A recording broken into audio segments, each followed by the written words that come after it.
persoalan pergumulan itu pasti ada. Kapan persoalan itu enggak ada? Ketika kita sudah mati, ya. Ketika kita sudah tidak bernafas lagi, disitulah tidak ada lagi namanya persoalan, tidak ada lagi namanya pergumulan.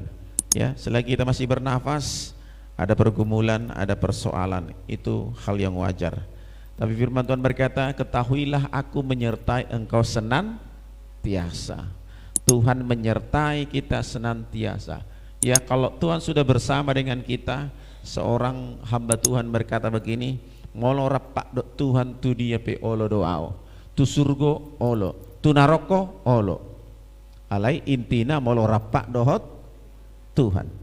Neraka bisa diubahkan Tuhan menjadi surga. Sadrak Mesak Abednego diubahkan Tuhan, apinya itu diubahkan Tuhan menjadi AC. Ya, kalian bisa bayangkan Sadrak Mesak Abednego dipanaskan apinya 7 kali lipat panasnya, sampai orang yang melemparkan mereka bertiga ke dalam perapian itu mati. Tapi ketika dilihat dari kejauhan mereka masih hidup, ada di sana yang 3 orang dicampakkan, ternyata ada orang bersama-sama dengan mereka. Ada 1 orang lagi yang bersama dengan mereka, menjadi 4 orang. Kalau bukan Tuhan itu siapa? Itu Tuhan. Api yang dipanaskan 7 kali itu saja bisa Tuhan ubahkan menjadi suasana surga. Jadi kalau bersama dengan Tuhan, mau di surga, mau di neraka, mau di kesulitan, mau di jalan lembah, ya, jalan yang berlembah, mau di tempat-tempat yang sulit, mau perkara seperti apapun, kalau sudah bersama dengan Tuhan, semuanya pasti beres. Intinya saudara bersama dengan Tuhan atau enggak, intinya kita bersama dengan Tuhan, itu yang terpenting, ya. Tuhan tidak pernah berjanji tidak mengizinkan kita masuk ke dalam perapian seperti Sadrak Mesak Abednego. Tuhan gak janji bahwa mereka tidak masuk di sana. Gak ada janji Tuhan Sadrak Mesak Abednego harus tidak masuk ke dalam perapian. Mereka harus masuk ke dalam perapian. Tidak ada Tuhan berjanji bahwa Daniel tidak akan pernah masuk ke dalam gua singa. Tuhan gak pernah janji itu. Dan Tuhan gak pernah janji bahwa rasul-rasulnya itu semua tidak ada yang mati dianiaya. Semuanya mati dianiaya, ya. Jadi Tuhan gak pernah janji selalu sejuk, ya. Tapi Tuhan berjanji kalau di dalam panas sekalipun Tuhan berjanji Tuhan memberikan kesejukan dalam hati kita. Amin. Ya, itu janji Tuhan. Dia tidak pernah janji akan aman-aman saja, enggak. Bahkan Yesus sendiri berkata, kamu dipanggil bukan hanya untuk diselamatkan, tetapi dipanggil juga untuk menderita. Bayangin, itu panggilan Tuhan, dipanggil kita untuk menderita. Yesus sendiri menderita, dia adalah manusia yang sempurna, menderita di kayu salib. Rasul-rasul menderita, nabi-nabi dianiaya, disiksa, ya, dianiaya. Yesaya dianiaya, Yusuf dimasukkan ke dalam sumur, dipenjara, dijual, digoda oleh Potifar, istri Potifar. Ya, luar biasa, penganiayaan yang luar biasa. Beberapa nabi yang tidak begitu sakit penganiayaannya. Yohanes Pembaptis dipenggal kepalanya. Tuhan tidak pernah berjanji tidak ada aniaya, tapi dia berjanji di dalam aniaya sekalipun dia menyertai kita. Haleluya. Dalam pergumulan seperti apapun dia menyertai kita. Jangan kita berpikir bahwa penyertaan Tuhan ketika aman-aman saja. Halo? Saya yakin Daniel ketika diancam oleh Raja Nebukadnezar, ketika dia diancam, saya yakin Daniel nurani manusia, dia pasti ketakutan, hendak dimasukkan ke dalam goa singa. Ketakutan. Saya yakin dia sangat takut. Dia sangat ketakutan yang luar biasa. Bagaimana aku di sana? Tapi dia yakin, kalaupun aku ada di sana, Tuhan ada bersama aku di dalam gua singa itu. Itu yang penting. Amin. Kalaupun Sadrak Mesak Abednego berpikir, aku harus menyembah Tuhan, menyembah patung yang dibuat Sadrak Mesak Abednego, tidak akan pernah kusembah patung itu. Sekalipun aku dimasukkan ke dalam gua perapian, tempat perapian itu, aku tidak akan sembah patung itu. Tapi Tuhan berjanji, walaupun Tuhan tidak menolong aku, dia berkata begini, walaupun Tuhan tidak tolong aku tidak akan menyembah patung itu. Tapi mereka tetap dimasukkan ke dalam perapian, dan Tuhan ada bersama dengan mereka. Api yang panas bisa Tuhan ubah menjadi udara yang sejuk kepada Sadrak, Mesak, dan Abednego. Amin. Jadi nggak usah takut persoalan, nggak usah takut pergumulan, dan itu adalah bagian dari kehidupan manusia. Yakinlah Tuhan menyertai kita. Amin. Tema kita, saya akan terus sampai kita mengalami namanya percepatan mujizat ini. Bapak Ibu Saudara, percepatan mujizat ini pasti terjadi bagi mereka yang mengimaninya. Katakan dulu, saya mengimani. Rapak Jusaline, saya mengimani percepatan mujizat akan terjadi tahun ini bagiku, bagi keluargaku. Amin. Iya, imani itu bisa terjadi, ya, supaya terus menerus itu berkumandang. Katakan, aku terima percepatan mujizat, aku terima mujizat, aku terima mujizat, aku terima mujizat. Sesuatu yang diperkatakan dari mulut ini akan terdengar oleh telinga, dan Alkitab berkata bahwa iman timbul dari pendengaran akan firman Tuhan. Jadi perkatakan, jangan perkatakan nggak mau bion, nggak rugi bion, nggak sial biau, nggak mati biau. Ano lah, toho mati, toho mau, toho siga, nggak siga bion, nggak mau bion, nggak mati biau. Oh longgur, si tak kumai. Jadi si tak longgur nontong menyesal, ya begitu. Percepatan mujizat, ya itu harus kita alami. Iya, begitu banyak sekali contoh-contoh dalam Alkitab, mereka mengalami mujizat-mujizat yang luar biasa. Tadi saya khotbah di sana, itu Hana itu berdoa untuk apa? Untuk menerima mujizat. Alkitab berkata bahwa kandungan Hana itu mandul, ditutup oleh Tuhan. Bayangin, siapa yang disalahkan di sini? Kalau orang-orang Farisi ahli Taurat ketika melihat orang buta yang buta sejak lahir, mereka bertanya, siapa yang salah? Bapaknya kah? Ibunya kah? Keluarganya kah? Dan Yesus, apa yang Yesus katakan? Tidak ada yang salah di situ. Yang nggak ada di situ yang salah. Orang tuanya nggak salah, keluarganya yang nggak salah. Tapi yang benar adalah supaya kemuliaan Tuhan dinyatakan bagi orang buta itu, si Bartimeus yang buta itu. Jadi Hana juga begitu. Allah menutup kandungannya supaya apa? Supaya Hana itu melihat mujizat yang luar biasa, supaya Allah melihat percepatan mujizat itu. Katakan amin. Bukan supaya hanya diejek oleh gundiknya atau apa-apa istri yang lain, ya begitu, ya Elkana, ya begitu, suaminya Elkana, bukan, tetapi supaya kemuliaan Tuhan dinyatakan dalam kehidupan keluarga Elkana itu melalui Hana. Dan apa yang terjadi? Itu direncanakan Tuhan begitu sempurna, sehingga dalam pergumulan itu ada sesuatu keluh kesah yang luar biasa. Kalau bahasa Batak dikatakan saitu matangis situ tuh. Hana berdoa supaya mujizat terjadi. Hana berdoa supaya kandungannya ini dibuka, sampai ia berdoa dengan tulusnya, dengan segenap hati, dengan segenap jiwa, dengan segenap kekuatan, sampai Imam Eli bingung, ini ibu ini sedang mabuk atau sedang ngapain.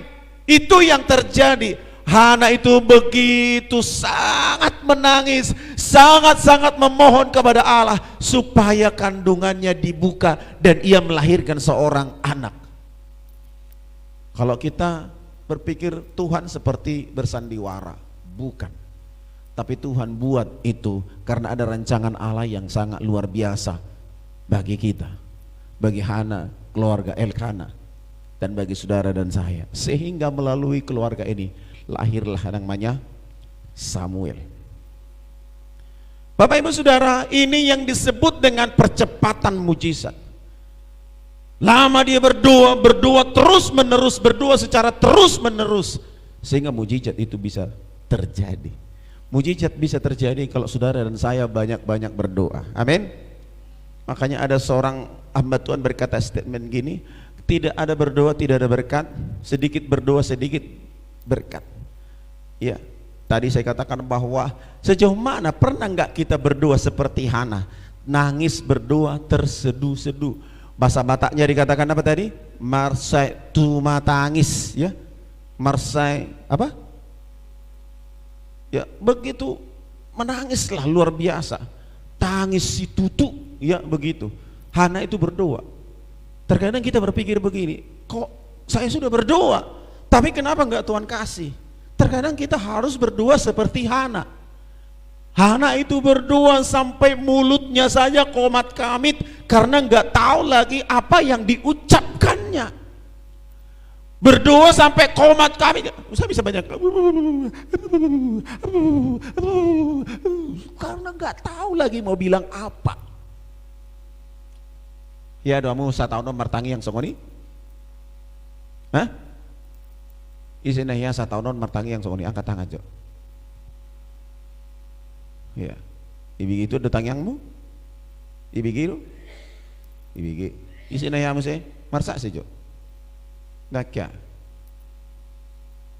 deh, ya. Berarti kita jangan berkata Tuhan gak jawab doaku, karena kita yang kurang meminta kepada Tuhan. Amin. Jadi untuk menerima mujizat itu saudara harus minta sama Tuhan, minta kepada Dia sumber segala sesuatunya. Saudara, teknologi sekarang begitu cepat. Handphone paro aja kamera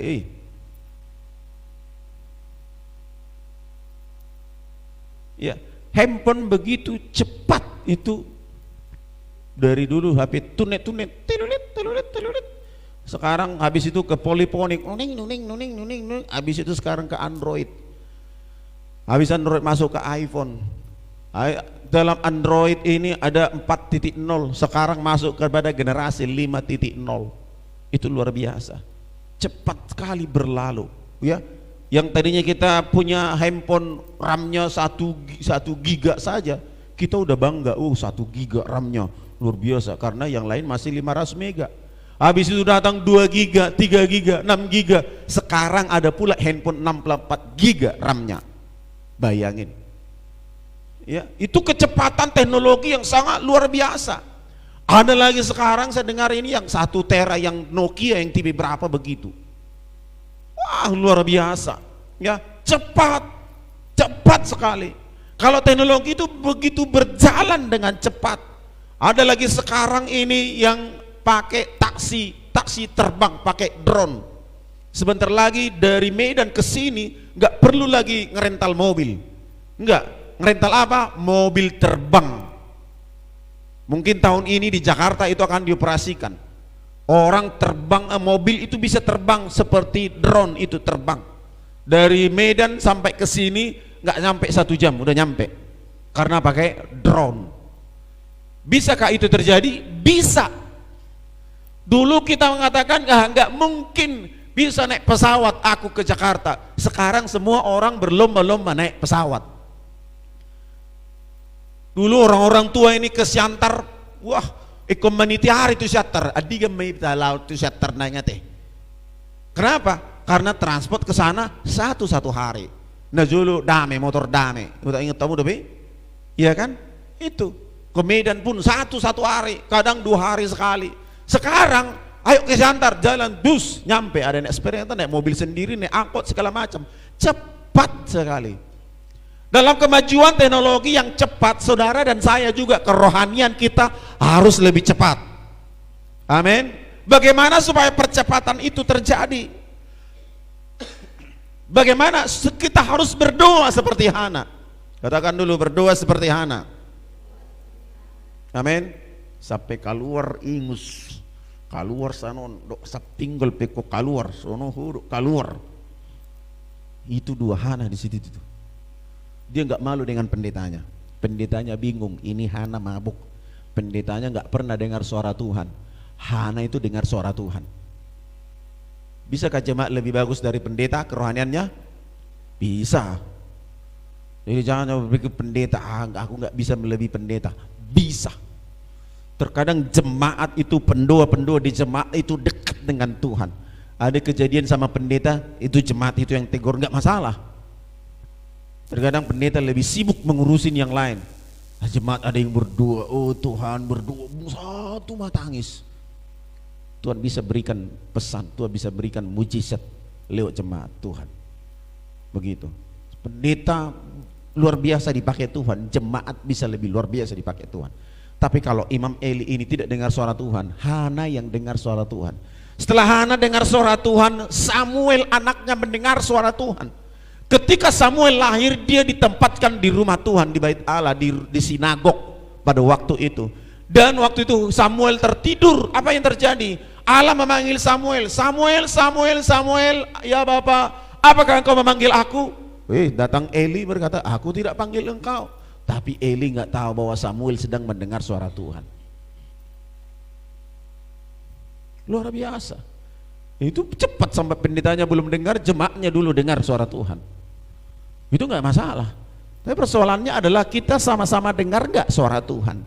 Sama-sama ikut nggak percepatan ini? Waktunya Tuhan yang begitu luar biasa, cepat dan tepat pada waktunya. Kita harus bisa mengimbangi teknologi ini. Kita harus bisa mengimbangi kemajuan-kemajuan yang terjadi. Sekarang semua sudah pakai sistem barcode. Isi BBM pun pakai barcode. Gak ada lagi uang tunai sekarang, sedikitnya uang tunai. Tapi uang begitu banyak berjalan di dunia online, di segala macam. Itu percepatan. Saudara dan saya harus diimbangi. Roh kita harus diimbangi dengan semuanya itu. Amin. Haleluya. Bagaimana kita bisa mengalami percepatan itu? Bagaimana kita mengalami mujizat-mujizat itu? Apa yang Tuhan janjikan itu kita alami. Tema kita tahun ini supaya kita alami seperti apa? Terus yang pertama, kita harus tetap menjalin hubungan, harus tetap komunikasi dengan Tuhan. Katakan dulu komunikasi. Bagaimana caranya kita mengkomunikasikannya dengan Tuhan? Dengan doa. Katakan dulu dengan doa.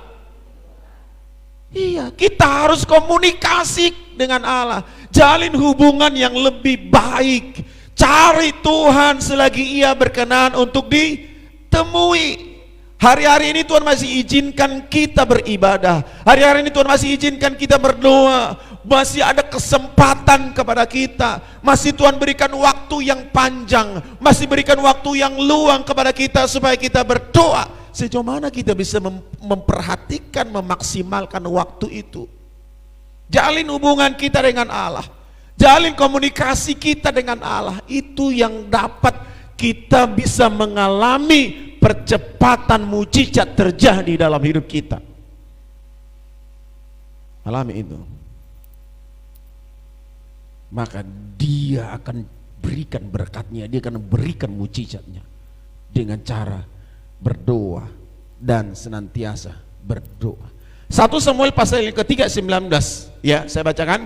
Ambil kalau 1 Samuel pasal 3 ayat 19 demikian. Dan Samuel makin besar dan Tuhan menyertai dia, tidak ada satupun dari firman-Nya itu yang dibiarkannya gugur. Perhatikan Bapak Ibu, lahirlah Samuel dari Hana tadi yang begitu terluka, yang tersakiti.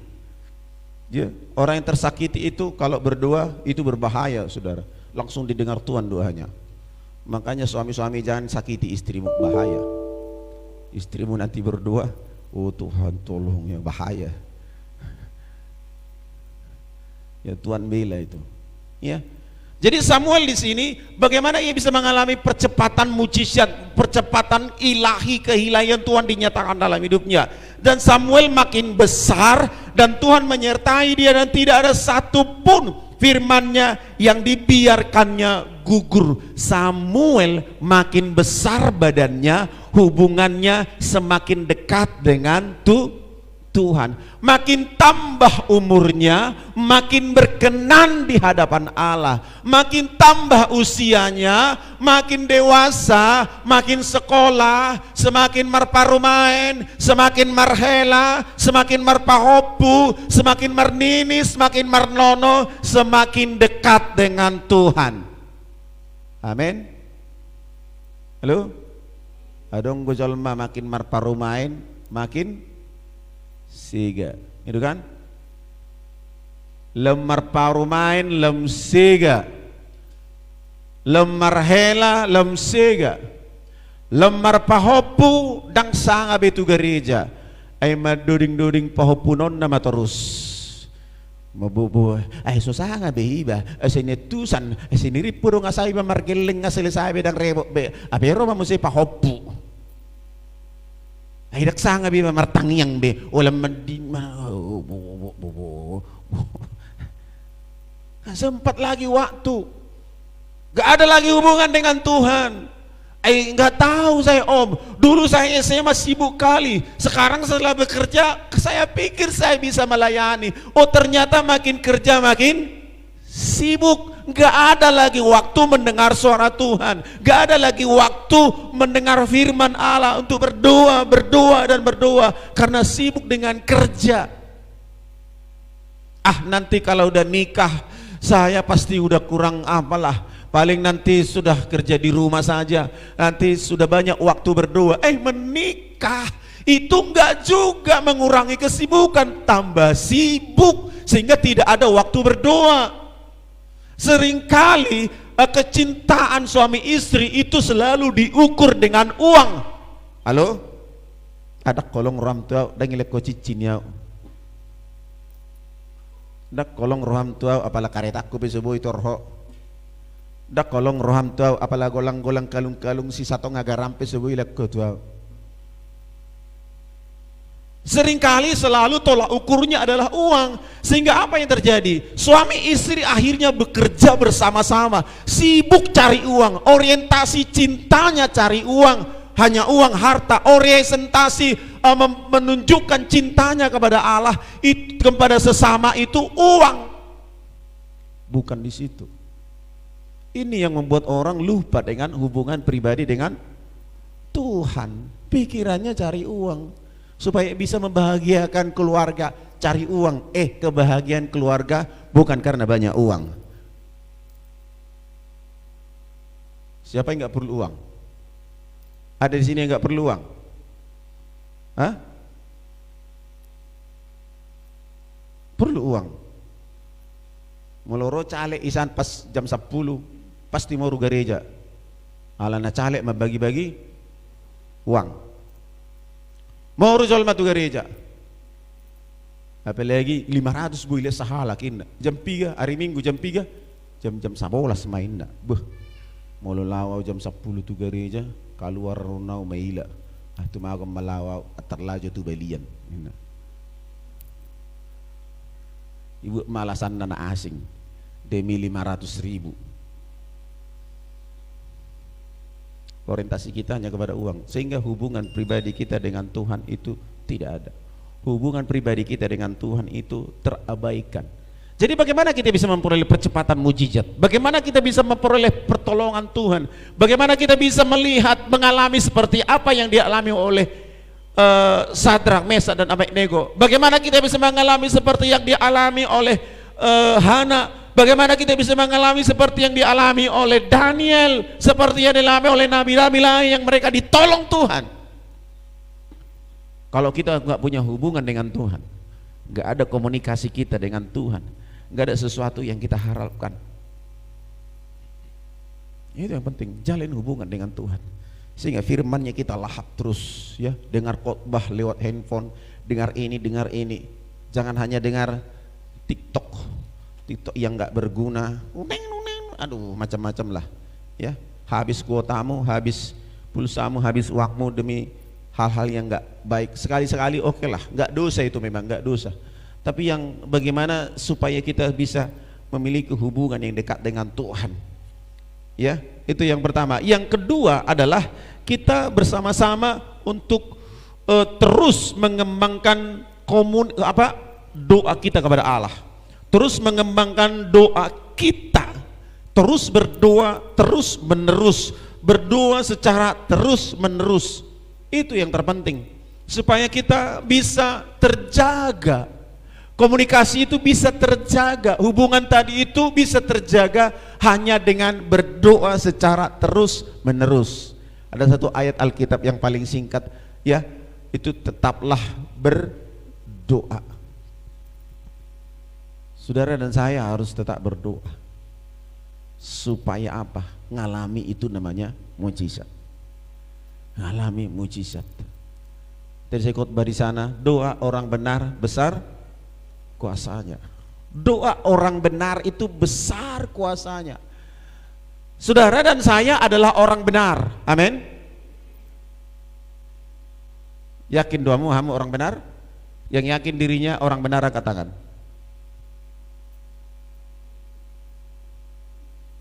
Minimal bukan angkat tangan.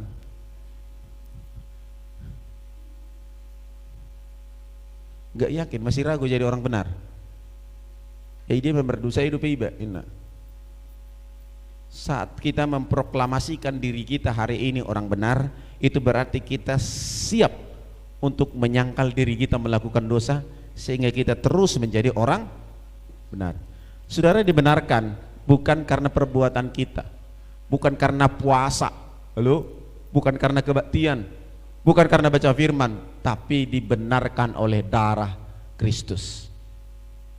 Ketika saudara dibenarkan oleh darah Yesus, ketika saudara dan saya dibenarkan oleh Tuhan, saudara pasti bertindak sebagai orang benar. Jadi doa orang benar besar kuasanya. Makanya berdoalah secara terus menerus supaya mujizat itu bisa terjadi. Terus menerus berdoa, terus menerus berdoa. Minta dukungan doa dari hamba Tuhan sah-sah saja. Tapi yang terutama adalah saudara harus berdoa. Saya lihat kawan kita yang datang hari apa kemarin, yang kita doakan di sini, Marga Sinaga itu, dia bersaksi di sana.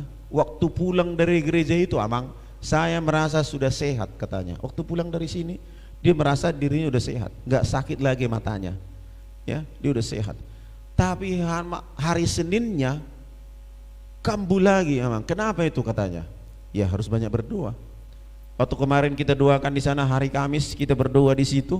Kita doakan dia yang sakit-sakitan, mual-mual, tiba-tiba selesai didoakan, dia sudah tertidur, terbaring di situ, sudah enak rasanya. Pindah ke bapaknya, muntah-muntah. Ya, kita doakan bapaknya, habis itu kita pulangkan, anaknya itu lagi muntah-muntah lagi. Jadi itu seperti lingkaran setan, saudara. Itu seperti lingkaran setan. Ya, makanya saudara jangan percaya dengan namanya podanatur. Amin. Amin ya. Jangan percaya dengan podanatur.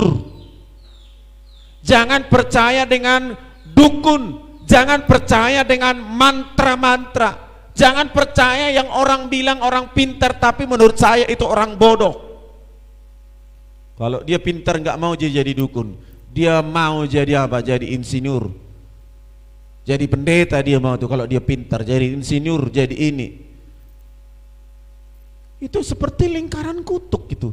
Kita doakan di sini sembuh, pindah ke sana. Kita doakan bapaknya tenang, pindah lagi ke anaknya. Jadi seperti itu harus dilayani pelepasan, harus terbuka hatinya, dia akui semua dosanya, dia akui semua pelanggarannya, apa yang pernah dilakukan selama ini, kemudian dia bisa sembuh. Tapi kalau kita nggak terbuka dengan semuanya itu, bagaimana mungkin bisa terjadi? Saudara dan saya harus lebih banyak berdoa dan tidak percaya akan semuanya itu. Jalin hubungan dengan Tuhan yang pertama tadi. Yang kedua, terus menerus kita harus berdoa apapun yang terjadi, ya, supaya mujizat itu bisa kita alami dan terjadi dalam setiap hidup kita. Semari kita menjalin hubungan dengan Tuhan, ya, kita juga harus menjalin hubungan dengan sesama. Katakan dulu, hubungan dengan sesama. Kalau dalam bahasa Alkitab itu fellowship. Katakan dulu fellowship. Fellowship itu bisa kita alami di mana? Ketika kita beribadah. Ini bagian dari fellowship. Kita bisa salam-salaman. Kemudian ibadah rumah tangga itu juga bagian dari fellowship. Kita harus bisa menerima satu dengan yang lain. Udah deh, benci-benci itu dibuanglah, dendam-dendam itu dibuanglah. Amin. Jangan sampai ada akar pahit. Udah pernah saya khotbahkan di sini, ada 3 akar itu. Yang pertama, akar dari segala kejahatan, cinta akan uang. 2, akar pahit. 3, apa? Iya, sampai masih ingat terus itu. Luar biasa. Harus ingat itu kutuk itu, saudara. Kalau itu kita simpan terus, bagaimana kita bisa diberkati? Bagaimana kita bisa mengalami mujizat? Buang semua itu, akar pahit, akar kenajisan, akan cinta akan uang, itu dibuang semua, supaya saudara bisa berdoa. Makanya Yesus berkata begini, kalau engkau berdoa, kalau kau mengingat kesalahan dan dosa saudaramu, pergilah minta ampun, ampunilah dia terlebih dahulu, kemudian kau bisa berdoa. Orang yang gak bisa berdoa itu orang yang menyimpan dosa. Orang yang gak bisa berdoa adalah orang yang mengingat-ingat kesalahan orang lain. Yesus sendiri mengatakan, ampunilah kami seperti kami juga mengampuni orang yang bersalah kepada kami. Seperti apa Allah mengampuni kita? Seperti kita mengampuni orang lain. Itu yang mengganjal kita, nggak bisa seperti Hana berdoa, saya tuh mata tangis. Karena kita masih nyimpan akar pahit.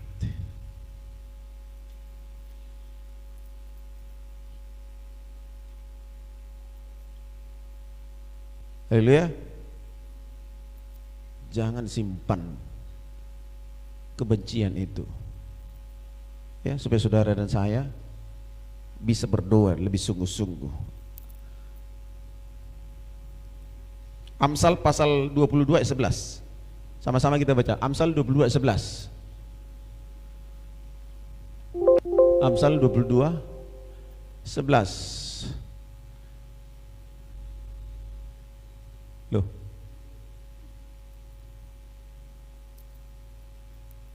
Iya, sama-sama 1 2 3.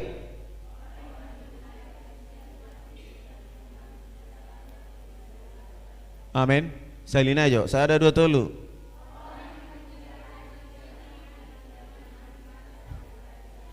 Orang yang mencintai kesucian hati, artinya orang yang gak simpan akar pahit, orang yang gak simpan dendam, orang yang gak simpan niat jahat, orang yang gak simpan niat korupsi akan menjadi sahabat raja. Keren nih kan? Saudara dan saya menjadi sahabat raja. Orang yang seperti ini banyak temannya, dan kawannya ini adalah orang-orang hebat. Kawannya orang yang tulus hatinya ini adalah orang-orang hebat, orang-orang diberkati. Dia senang melihat ini, sehingga dia diambil ditempatkan di rumahnya. Begitu. Orang dunia aja sebegitu, apalagi Tuhan, saudara. Ini kita menjadi sahabat raja, kita menjadi sahabatnya Tuhan kalau hati kita murni, hati kita suci. Tapi kalau hati kita selalu menyimpan dendam, menyimpan kesalahan orang, menyimpan dosa, menyimpan tidak ada pengampunan dalam hati kita, bagaimana Allah bisa mendengar doa kita? Bagaimana Allah bisa memberikan mujizat kepada kita? Itu enggak mungkin. Tapi orang yang tulus dan manis bicaranya, bersih, orang yang suci hatinya dan yang manis bicaranya, menjadi sahabat raja. Wow, ini keren ini. Saudara dan saya menjadi sahabat raja. Kalau hatimu tidak kotor, kalau hati kita tidak najis, kita menjadi sahabat raja. Ini caranya Allah ingin memberkati kita. Allah ingin memberikan mujizat kepada kita. Saya tahu kita semua butuh namanya mujizat, tapi harga yang harus kita bayar untuk mengambil mujizat itu terlalu murah. Kita nggak mau karena terlalu mahal menurut kita. Padahal kita harus banyak-banyak berdoa. Dia jalin hubungan. Kalau pertama jalin hubungan komunikasi dengan Tuhan. Yang kedua banyak-banyak berdoa dan banyak-banyak menyucikan hati supaya saudara dan saya doa kita didengarkan oleh Tuhan. Amin. Amin. Yang ketiga, ya, meningkatkan kapasitas rohani kita, meningkatkan kapasitas kemampuan kita, baik kalau saya katakan secara jasmani dan secara rohani. Tingkatkan kapasitas kita, kemampuan kita. Kalau dalam dunia entertain, ya, bagaimana ia bisa tampil lebih baik, dia akan sekolah lagi yang disebut dengan public speaking, ya. Public speaking, kalau dia seorang pembicara, dia harus belajar public speaking. Untuk apa? Supaya apa yang dibicarakan itu menarik. Contoh, kalau saya pengkhotbah, saya belajar berkhotbah dengan lebih baik supaya khotbah saya menarik. Seorang penyanyi, dia belajar lebih baik lagi supaya suaranya didengar lebih menarik. Itu namanya meningkatkan kapasitas, meningkatkan kemampuan. Ya, kalau dalam sisi rohani kita harus tingkatkan kemampuan kita untuk bisa lebih luar biasa dipakai Tuhan. Caranya seperti apa? Yaitu kembali kita merenungkan firman. Sama seperti Samuel, itu dia semakin besar, semakin dihafal itu firman. Semakin besar, semakin banyak melakukan firman. Kalau zaman sekarang, tapi di sini nggak ada. Kalau zaman sekarang semakin tua semakin banyak merasa diri kita semakin tua semakin banyak berdosa. Angkat tangan dulu. Yang merasa dirinya semakin banyak umurnya semakin banyak dosanya. Dengar dong? Berarti semakin tua semakin kudus. Amin. Semakin tua semakin kudus. Amin. Berarti tua unang makin tua makin remeng. Amin.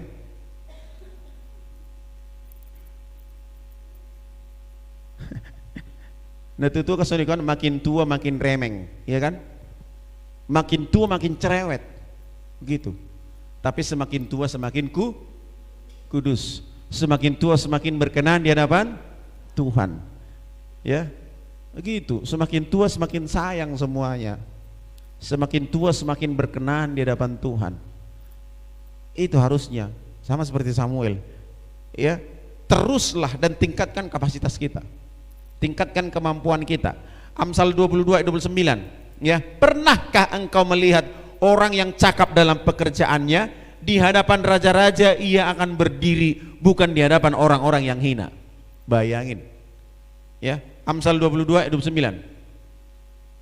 Pernahkah engkau melihat orang yang cakap dalam pekerjaannya, di hadapan raja-raja ia akan berdiri, bukan di hadapan orang-orang yang hina.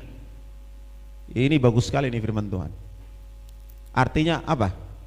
Kalau kita punya kapasitas yang besar, kemampuan kita besar, ini pasti berdiri di depan orang-orang yang lebih besar.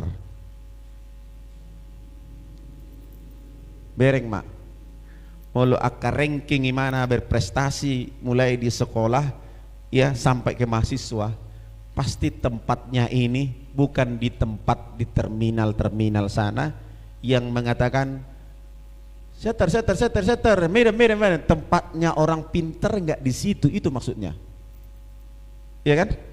Tapi tempatnya orang pintar itu adalah di depan para raja. Itu secara jasmani itu begitu. Ya, orang yang pintar, orang yang cakap dalam pekerjaannya, itu pasti ditempatkan di hadapan orang-orang yang hebat, raja-raja, tapi bukan di tempat-tempat yang hina. Kapasitas kita, kemampuan kita, kalau kita punya kemampuan rohani yang luar biasa, pasti kita ada di depannya bersama-sama dengan Tuhan. Dang adong behata nggak si buli sobiao, dang adong behata songoni, dang adong behata dang tolapao be, dang adong behata dak kuhulao be, dang adong behata dang robeo marminggu, dang adong behata dang roke batian. Tapi karena kita punya kapasitas rohani yang lebih luar biasa, kita ada di depan raja di atas segala raja, yaitu Tuhan Yesus Kristus. Amin. Amin. Tepuk tangan dulu buat Tuhan kita. Saudara dan saya ada sekarang ditempatkan di depan raja. Saudara dan saya ditempatkan di tempat yang mulia, di tempat yang terhormat. Kenapa? Karena kapasitas kita besar. Kita bukan orang yang dianggap orang sebelah mata. Jemaat Tuhan di tempat ini tidak ada lagi yang dipandang Tuhan sebelah mata. Amin. Amin. Karena semuanya diberkati Tuhan. Amin. Iya. Jangan lagi kita dipandang sebelah mata. Jangan lagi kita menjadi bahan olok-olokan orang. Kenapa? Karena kita bersama dengan Tuhan. Jemaat Tuhan harus lebih diberkati luar biasa. Jangan punya ketergantungan dengan manusia. Milikilah ketergantungan dengan Tuhan. Harus kita tergantung dengan Tuhan, bukan tergantung manusia. Siapapun itu. Tidak juga tergantung kepada anak, tidak juga tergantung kepada orang tua, tidak juga tergantung kepada suami atau istri. Dalam tanda petik. Tapi harus tergantung kepada Tuhan. Andalkan Tuhan. Sebab kita ditempatkan di tempat yang mulia. Sebab saudara dan saya adalah orang-orang yang cakap. Cakap melayani. Amin. Cakap di rumah tangga. Enggak ada di sini orang bodoh. Enggak ada di sini orang yang enggak cakap. Semua cakap melayani. Cakap bekerja. Cakap di rumah. Cakap dalam berbicara. Sehingga saudara dan saya ditempatkan. Di mana? Di tempat raja-raja, bukan di tempat yang hina. Jadi kita harus meningkatkan kapasitas kita, meningkatkan kemampuan kita dengan luar biasa, sehingga kita semakin dekat dengan Tuhan. Jangan berhenti untuk belajar. Jangan berhenti untuk belajar dari siapapun. Jangan berhenti untuk berdoa. Jangan berhenti belajar kebenaran Allah, supaya kita, kapasitas kita lebih baik, kemampuan kita lebih baik. Tuhan percayakan lebih besar dan lebih besar. Itu yang penting. Jangan sampai kemudian nanti kita diberi jabatan. Halo, ada orang diberi jabatan baru belajar. Harusnya belajar dulu baru diberi jabatan. Harusnya begitu. Enggak perlu lagi namanya sebenarnya training-training itu. Setelah jabatan anggota DPR begitu. Ya. Sorry saya katakan ini, anggota DPR begitu, DPRD, DPR tingkat 1, tingkat 2 sampai pusat. Setelah masuk ke dalam parlemen, baru mereka belajar. Ya hancur negara ini. Untuk belajar saja, mereka sampai menghabiskan uang studi banding ke Jepang, studi banding ke Amerika, studi banding kemana-kemana, hanya untuk menghabiskan anggaran. Mereka nggak mikir kita. Rakyat nggak dipikirin sama orang itu. Makanya nanti pemilihan, pilihlah yang menurut saudara bisa lebih layak. Jangan karena uangnya. Amin. Amin. Jangan karena cair. Besok lihat ke pengelujak kuisi. Unang jitor tuh sih. Ya. Begitu. Apalagi nanti pemilihan kepala daerah. Ini yang sangat fatal. Presiden. Aduh. Saudara jangan terkecoh dulu dengan uangnya, apanya gitu. Saya sering kali kalau pemilihan legislatif nggak dapat apa-apa, sering begitu. Ya, harusnya kita memang begitu, nggak mengharapkan apa-apa. Harusnya begitu. Tapi terkadang godaan duit ini lebih bergairah, ya kan? Duit ini daripada masa 5 tahun yang harus kita jalani. Gitu, luar biasa. Ya, jadi biar kita bersama-sama punya kapasitas yang lebih baik. Jangan seperti mereka. Ya, belajar nanti setelah masuk baru belajar. Belajar ibagas doi inna halak batak soni dong. Belajar ibagas doi. Harusnya sebelum masuk ke dalam harus belajar dulu. Sehingga suatu saat masuk pas ketemu persoalannya kita udah pernah pelajari itu. Gitu. Ya, makanya ada sekolah. Sekolah berapa tahun? SD 6 tahun, SMP SMA 6 kali 6 12 tahun, kuliah 4 tahun. Berapa tahun? 16 tahun sekolah. Bayangin. Tapi setelah kerja belajar lagi. Aduh. Itu dia udah sekolah selama 16 tahun nih. Mulai masuk DPR belajar musik. Masuk PNS belajar musik. Harusnya begitu udah tamat 16 tahun. 16 tahun sekolah, harusnya nggak tahu lagi apanya ini. Masih butuh selalu biar harus non. Karena 16 tahun sekolah. Gitu. Tapi kenyataannya 16 tahun sekolah nggak apa-apa juga, nggak jadi apa-apa. Ya. Jadi mari tingkatkan kapasitas kita, belajar terus ya, lewat firman Tuhan dan lewat apapun. Ya, percepatan itu dapat kita terima hanya ketika Kristus ada bersama-sama dengan kita. Katakan amin. Kristus ada bersama-sama dengan kita. Ya, cepat sekali ketika Sadrak, Mesak, Abednego masuk ke dalam perapian, cepat Tuhan sudah ada otomatis di dalam itu. Tepat pada waktunya. Dak sampai bau gosong di perapian ini, iya kan? Dang sampai bau bake, dang sampai inasingai, dang sampai songoni, ya. Tapi Tuhan selalu menolong. Yusuf itu sempat juga dia menderita, dibuang di dalam sumur.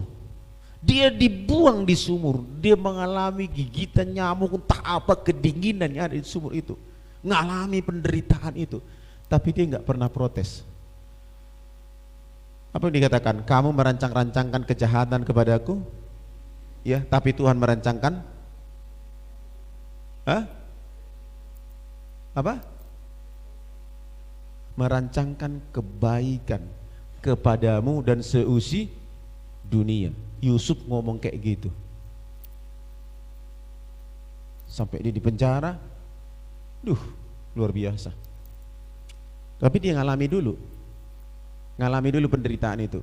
Beda dengan Daniel, beda dengan Sadrak, Mesak, Abednego. Jadi cara Tuhan itu banyak sekali untuk membuat kita semakin dewasa, semakin mengerti kehendak Tuhan. Tapi yang terpenting adalah satu, tingkatkan hubunganmu dengan Tuhan. Amin. Ya, yang kedua, terus menerus berdoa secara rutin kepada Allah, sehingga kita semakin diberkati oleh Tuhan, semakin mengalami mujizat demi mujizat itu.